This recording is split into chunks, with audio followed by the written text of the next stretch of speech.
Hello students, আজকে তোমাদের জন্য ক্লাস 8-এর প্রশ্নবিচিত্রা 2026-এর পরিবেশ বিজ্ঞানের মডেল কোশ্চেন পেপার 3 আলোচনা করবো। পেজ হচ্ছে 213। স্কুলের নাম বিধাননগর গভর্নমেন্ট হাই স্কুল। প্রথমে ফিজিক্যাল সায়েন্স, একটা দাগ সঠিক উত্তর নির্বাচন করো। প্রথম যে কোশ্চেনটা দিয়েছে, তাপের অধিকতম সুপরিবাহী ধাতুটি হলো, উত্তর হবে রূপো। দুয়ের কোশ্চেন, সূর্য থেকে পৃথিবীতে কোন পদ্ধতিতে তাপ আসে? বিকিরণ। এরপর দেখো, তাপের একক হলো জুল। চাপ বাড়ালে বরফের গলনাঙ্ক কমে যায়, অর্থাৎ এই উত্তরটা সঠিক হবে। সালফারকে বাতাসে পোড়ালে পাওয়া যায় সালফার ডাইঅক্সাইড, কারণ সালফার কী করে বাতাসের অক্সিজেনের সঙ্গে বিক্রিয়া করে সালফার ডাইঅক্সাইড তৈরি করে।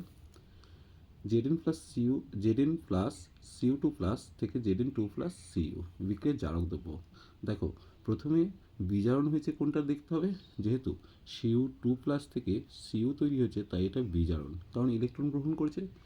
যেহেতু Cu2+ বিজারিত হয়েছে, কে বিজারিত করেছে? কোনটা আগে জারণ হয়েছে দেখতে হবে। এটা বিজারণ হলে তাহলে এর ঠিক উল্টো হচ্ছে জারণ। তাহলে জেডেনকে জারিত করেছে Cu2+, তাই Cu2+ হচ্ছে জারক দ্রব্য। তাহলে এখানে Cu2+। একটি মৃদু তড়িৎ বিশ্লেষ্য পদার্থ হলো অ্যাসিটিক অ্যাসিড। তড়িৎ বিশ্লেষ্য পদার্থ তড়িৎ পরিবহন করে প্রদত্ত কোনটির সাহায্যে? উত্তর হবে আয়নের সাহায্যে। বজ্রপাতের সময় নিরাপদ স্থান কোনটি? জানলা দরজা বন্ধ, ঘরের ভিতর। এরপর 1 ক্যালোরি সংজ্ঞা দিতে বলেছে, দেখে নেব। 1 গ্রাম বিশুদ্ধ জলের উষ্ণতা 1 ডিগ্রি সি বৃদ্ধি করতে যে পরিমাণ তাপ লাগে তাকে 1 ক্যালোরি তাপ বলে। এরপর বরফ গলনের লিন তাপ কত চেয়েছে? উত্তর হবে 80 ক্যালোরি পার গ্রাম। এরপর দেখো, জলের সঙ্গে ক্যালসিয়ামের বিক্রিয়া লিখতে বলেছে। খুব সহজ, দেখো ক্যালসিয়াম জলের সঙ্গে বিক্রিয়া করছে, বিক্রিয়া করে ক্যালসিয়াম হাইড্রক্সাইড তৈরি করছে, প্লাস হাইড্রোজেন তৈরি হচ্ছে। এখানে দেখো 2 করে দিলাম, দুটো করে দিলে এখানে কী হচ্ছে? হাইড্রোজেন 4টে হয়ে যাচ্ছে, অক্সিজেন 2টো হয়ে যাচ্ছে, অর্থাৎ ক্যালসিয়াম হাইড্রক্সাইড প্লাস হচ্ছে হাইড্রোজেন তৈরি হচ্ছে। এরপর আমরা দেখে নেব 3-এর কোশ্চেনটা। 4-টা, ইলেকট্রন কণার চার্জ কী প্রকারের হয়? ইলেকট্রন কণার চার্জ ঋণাত্মক হয়, তাহলে এই জায়গাটা ঋণাত্মক কথাটা লিখে দিলাম। অ্যানোড কী প্রকারের বিক্রিয়া ঘটে? অ্যানোডে জারণ ঘটে, তাহলে কারণ অ্যানোডে ইলেকট্রন বর্জন হয় তাই এটা জারণ ঘটে। বিশুদ্ধ জল তড়িতের সুপরিবাহী না কুপরিবাহী? অবশ্যই বিশুদ্ধ জল তড়িতের কুপরিবাহী। এলইডির পুরো নাম চেয়েছে, তাই উত্তর হবে লাইট এমিটিং ডায়োড। এরপর 3-এর দাগের কোশ্চেন, বাষ্পায়ন ও স্ফুটনের মধ্যে পার্থক্য চেয়েছে।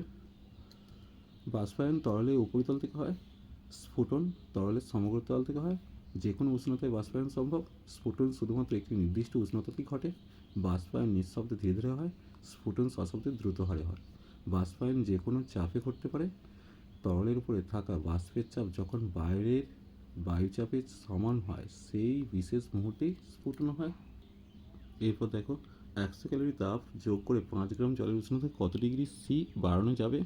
দেখো, ধরি টি ডিগ্রি সি উষ্ণতা বাড়ানো যাবে, তাহলে আমরা জানি এইচ ইকুয়াল টু এমএসটি। তাহলে টি সমান কত? H/ms। এইচের মান 100 বসলাম, এম এর মান হচ্ছে 5, এস এর মান 1 আমরা জানি, তাহলে কারেক্ট করে 20 ডিগ্রি সি উষ্ণতা বৃদ্ধি পাবে। তাপমুচি ও তাপগ্রাহী পরিবর্তন কাকে বলে? দেখো, যে রাসায়নিক পরিবর্তনে তাপ উৎপন্ন হয় তাদের তাপমোচী রাসায়নিক পরিবর্তন বলে, যেমন কয়লার দহন। আর তাপগ্রাহীটা দেখো, যেসব রাসায়নিক বিক্রিয়া ঘটালে পরিবেশ থেকে তাপ শোষিত হয় তাদের তাপগ্রাহী পরিবর্তন বলে, যেমন চুনাপাথরকে উত্তপ্ত করলে। মুক্ত ইলেকট্রন তড়িৎ পরিবহন করে, আয়নগুলি তড়িৎ পরিবহন করে। পরিবাহী রাসায়নিক পরিবর্তন ঘটে না, রাসায়নিক পরিবর্তন ঘটে। কঠিন অবস্থায় তড়িৎ পরিবহন করে, গলিত অবস্থায় তড়িৎ পরিবহন করে। এরপর আমরা দেখে নেব অনুঘটকের বৈশিষ্ট্যগুলো।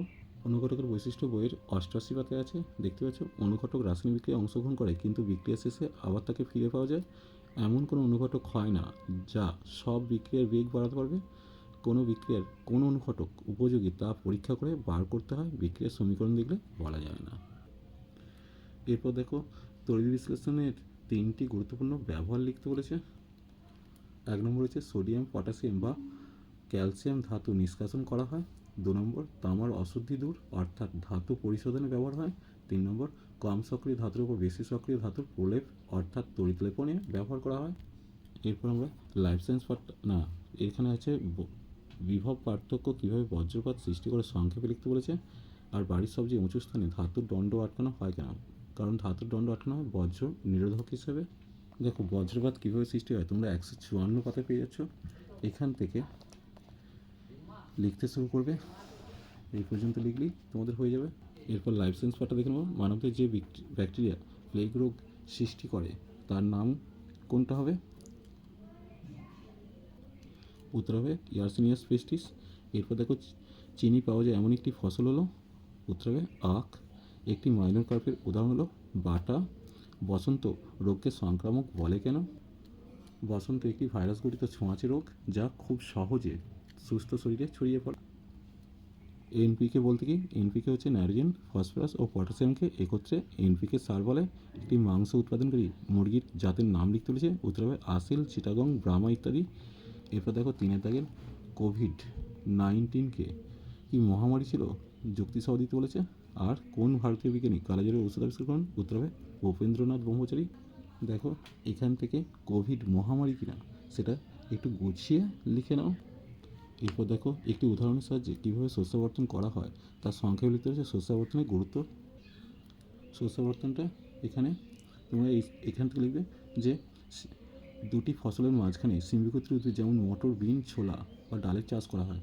এই ধরনের উদ্ভিদের বাসায় এই ধরনের উদ্ভিদের মূলে বাসা বাঁধে রাইজোবিয়াম নামক এক ধরনের মিথজীবী ব্যাকটেরিয়া। উদ্ভিদ বাতাস থেকে সরাসরি নাইট্রোজেন গ্রহণ করতে পারে না। এই ব্যাকটেরিয়া পরিবেশ থেকে নাইট্রোজেন গ্রহণ করে উদ্ভিদের ব্যবহারযোগ্য নাইট্রোজেন যৌগে পরিবর্তিত করে উদ্ভিদের দেয়। এই নাইট্রোজেন যৌগগুলো উদ্ভিদের ব্যবহারের পর বাকিটা মাটিতে রয়ে যায়। তাই সিম্বিকোত্রী উদ্ভিদের ফসল তোলার পর মাটিতে যথেষ্ট নাইট্রোজেন থাকে। ঠিক আছে, এরপরে ধান, গম, ভুট্টা জাতীয় ফসল চাষ করলে এই উদ্ভিদেরা মাটি থেকে প্রচুর পরিমাণে নাইট্রোজেন যৌগ গ্রহণ করতে পারে। এরপর এর গুরুত্ব হচ্ছে কারণ ধান, গম, ভুট্টা জাতীয় ফসল চাষ করলে মাটিতে নাইট্রোজেনের পরিমাণ বৃদ্ধি পাওয়ার জন্য এগুলো গ্রহণ করতে পারে, অর্থাৎ মাটিতে নাইট্রোজেনের পরিমাণ বৃদ্ধি পায়, এটাই গুরুত্ব। দেখো শেষ কোশ্চেনটা বইয়ের 202 পাতা আছে। চলো আজ এই পর্যন্তই। নেক্সট ভিডিও নিয়ে খুব তাড়াতাড়ি হাজির হব। ভিডিওটি ভালো লাগলে লাইক, শেয়ার ও কমেন্ট করো। পারলে চ্যানেলটিকে অবশ্যই সাবস্ক্রাইব করে নিও। চলো টাটা, বাই বাই।